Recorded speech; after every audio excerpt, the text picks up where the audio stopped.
What's up, guys? Zach Evanesh here from GetWrestlingStrength.com and Facebook.com/WrestlingStrength. And I am reading one of the posts on the Get Wrestling Strength fan page.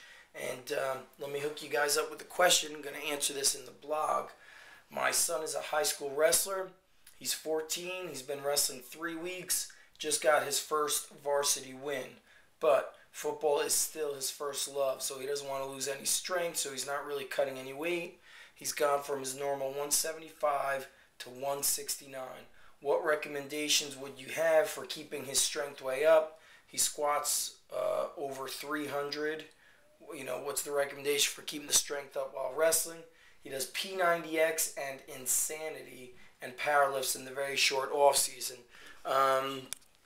First, it's pretty rare that I would see a 14-year-old do a full, technical squat with 300 pounds. Number one, even if football is your first love, wrestling, and I found this especially when I was younger, a lot of the football guys wrestled because the wrestling improved their athleticism, it improved their speed, it taught them how to hand fight, it made them mentally tougher, and it also improved their overall work capacity, which is basically just general conditioning, which gave them the ability to handle tougher workouts. Will you get weaker during wrestling season? Perhaps you'll get weaker with some of your gym strength lifts, such as squat, deadlift, bench press. That's pretty much what happens oftentimes when you lose weight and train 6 days a week, with practices normally being about 2 to 2.5 hours on average. That tends to be the norm. In season, because they're doing so much conditioning, the focus should definitely be on strength. P90X, Insanity, I'm not sure exactly what goes into those, but those definitely seem to be more geared for somebody who's an adult and focused on fat loss. They do have a wide variety of training methods in there, but if you're a young athlete, you need to be training specific to what you need, and there's a lot of specifics that goes into young athletes.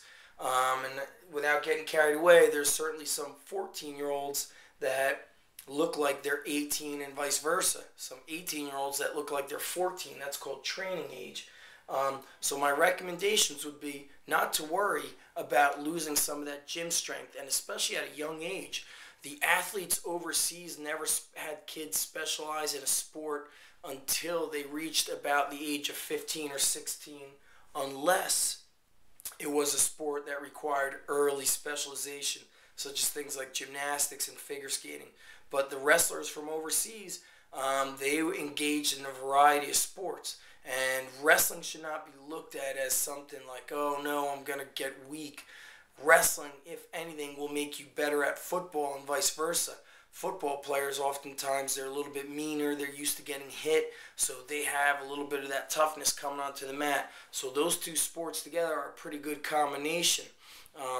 It is certainly a tough season because football goes right into wrestling season, which equates to about 7 months of back-to-back sports training, pretty much 6 days a week. But that's the way it is. And if you're in good shape and do training in the off-season and the in-season, you will remain strong, and most importantly, you got to remain healthy. So that would be my take on that. Focus on staying strong. I'd like to see 14-year-olds doing things more like, rather than squats with 300 pounds, which more than likely is not a full squat. I'd rather see that kid doing things like rope climbing, handstand push-ups, training on rings, and for lower body, we'll like to see him maybe doing some more things such as farmer walks, where he's holding heavier weights in his hands and has to travel, carrying weights. If he's going to do some squats, I want to see deep squats. So let's use a sandbag, kettlebell, or even dumbbells racked on the shoulders, and then we have all the various jump training. And one thing you want to keep in mind in season, guys, is don't trash your legs.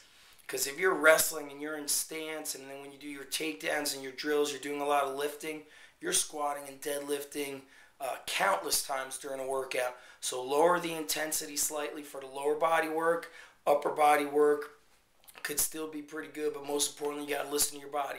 That's it. I'm Zach Emnesh, GetWrestlingStrength.com, and make sure you guys check out our fan page on Facebook.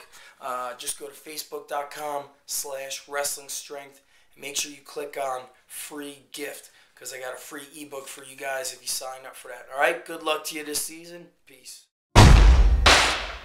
Yeah. You know, technically, I'm not even really supposed to be here right now. So fuck it. Might as well make the most of it.